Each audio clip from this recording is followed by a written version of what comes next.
Okay guys, so this is the full digital dash available on only the Platinum 2021 Nissan Rogue. I will go over the 7-inch advanced drive assist display available on the lower trim level offerings in just a few moments.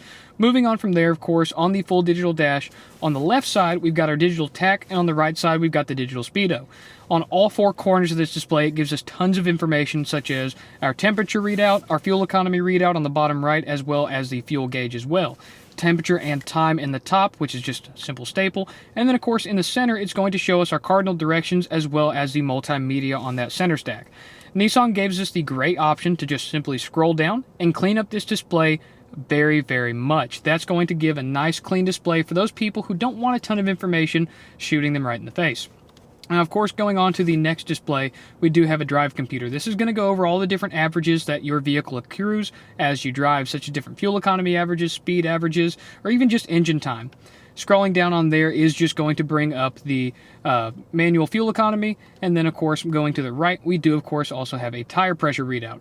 This will give us the tire pressure readout once the tires get up to temperature, not while we're sitting in a parking lot like we're doing right now.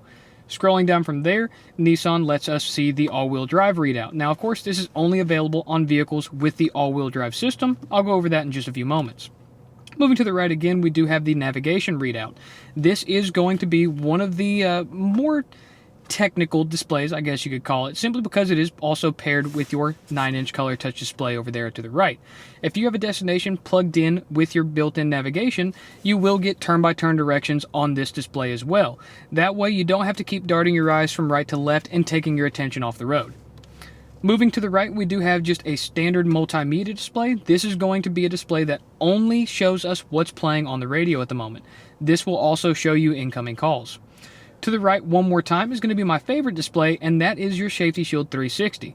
It's one thing to have all those safety features on the car, and it's one thing to see them work for you whenever you go to swerve out of a lane and a sensor freaks out, or whenever you get close to the vehicle in front of you and your parking sensors start beeping at you. This display gives you a visualization of all of those safety features working for you.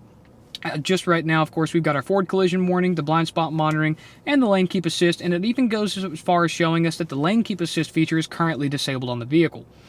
Scrolling down from there, we do have a slightly more cleaned up display. This is going to be where you utilize your Nissan Pro Pilot Assist. So if I scroll down from here, you can see that we do have the different distance indicators, and it will show us how we are staying in the lanes. Scrolling down one more from there is going to be the speed limit sign and traffic sign recognition. This vehicle does utilize a small camera right there in front of the rear view mirror. That way it can take a quick snapshot of every single speed limit sign that you pass. That way you're never left wondering what the speed limit is on the current road. Going right one more time from there and clicking OK allows us to go into the different settings that the vehicle has to offer. And it even gives you a nice little thumbnail off to the right. That way you get a different little tidbit of what you're going to be adjusting. Going into the VDC setting, that stands for Vehicle Dynamic Control, just gives us the option to disable or enable the traction control system. Going back from there, we have the driver assistance settings. This is going to be the screen that I know most of you guys will spend a lot of time in. This is where you can go through and adjust each and every one of those safety features that Nissan has to offer to work better for you. So if you don't like the way that the emergency braking system works, you can simply go in there and completely disable the front and rear emergency braking. However, there's a caveat to that. If you disable a safety feature, depending on which feature it is, you may bring up one of these warning lights for you. Of course, disabling the front and rear emergency braking is going to bring up two quite scary looking lights, and that's just letting you know that you do not have those systems watching your back at the moment. Going back from there, of course, you can go through and adjust even more than just your safety features, such as the timer alerts, driver attention alerts, different parking aids with the backup camera, so on and so forth. Going back to the personal display, that is going to be this display that we're playing with right now. So you can actually go through and edit different pieces of information that this digital dashboard can read out to you. And you can see we've got tons of different options. And even if you wanted to blank out all the displays, you have that ability as well. So if you don't like all of these information kind of just blasting you right in the face, you can just turn all of that off very easily. Moving on, of course, we do have the heads-up display adjustment as well, where you can adjust the individual brightness characteristics as well as the safe zone characteristics of the heads-up display. And even if you notice that it's slightly askew, you can adjust the rotation of that display as well. That way it can work more better for you and your comfortable driving position. Going into the content selection, you can see what all types of information we can have reading out on that heads-up display. Anything from navigation, audio, even phone calls and incoming text messages, and the speed limit sign as well are all great options that you can have. And if you play with it too much and you end up messing up the brightness or the height and rotation of it, you can simply go down and reset. And that is the great thing that Nissan has allowed on this vehicle.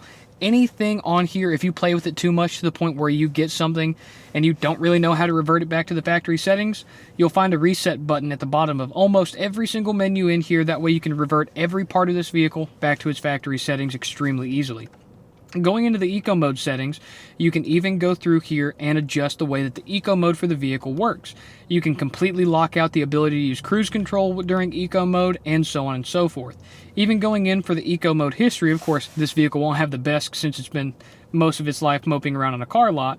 And then, of course, going down here, your tire pressure eco advice is one of the coolest ones. Of course, as you adjust, inflate, and deflate your tire pressures, your fuel economy will increase and decrease accordingly.